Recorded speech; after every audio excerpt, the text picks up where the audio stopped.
Anti-Semitism is really anti-God. Now, I don't mean that every Jew is perfect, but the Torah and the divine revelation that the Jews were given and are responsible to follow themselves and also share with others is really God's way of life for the entire world. And so anti-Semitism is being anti-God. The fight right now against Jews is a fight against Hashem, is a fight against God. And Hitler himself said it, that the Jews are the conscience of the world. Many great historians and great people over the years have recognized the uniqueness of the Jewish people and their role. We are the people of the book, of God's book. Now, it's interesting, if you look at the three major religions out there, the two runner-ups to Judaism has taken our book, essentially, and built their religion off of our book. So clearly, the common denominator between these three religions, Christianity, Islam, and Judaism, is Judaism.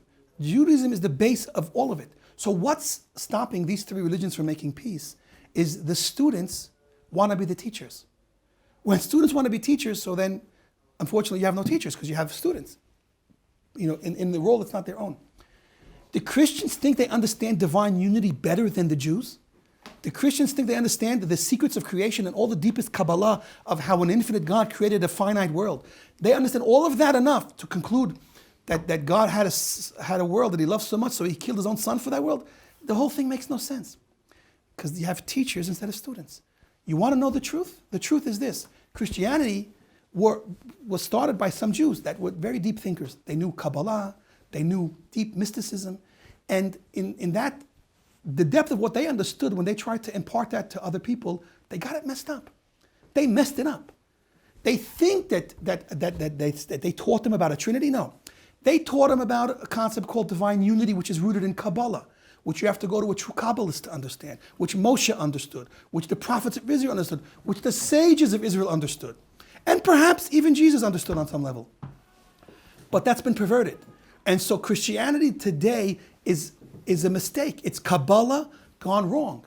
And it's the original teacher's fault. The original Jewish teachers that were the beginning pillars of the Christian movement taught them things that were too deep for them. And then they completely perverted it all and turned this whole story into a fairy tale with this Santa Claus coming down in a chimney to give you a make-believe story. That's what we have today in Christianity. So we want them to fix their ways. The world can't move forward until they do. And so instead of them trying to convert every Jew to believe in their nonsense, they should realize, you want God, you want truth, you want unity, you want peace in the world, accept your role.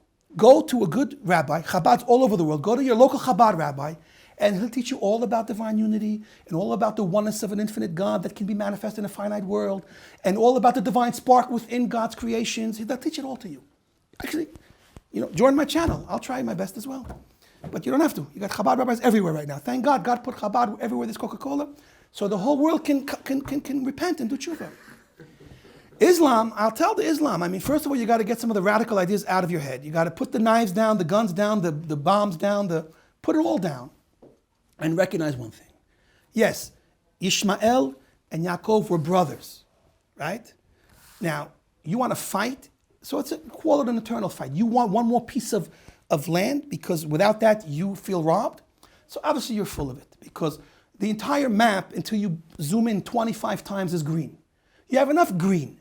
Let your brother Isaac have one little tiny blue dot and we'll all get along. And we all believe in the same God. We believe both in the prophecy of Moses. We believe in one God, Allah. My father, he should rest in peace, was from Egypt. He taught us about Allah all the time. We have one God. We are ultimately brothers.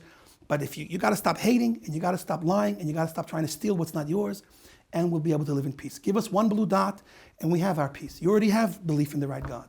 You want to learn more about the divine unity, like we spoke about the Christians? Come, we'll teach you too. Have a nice day, everybody.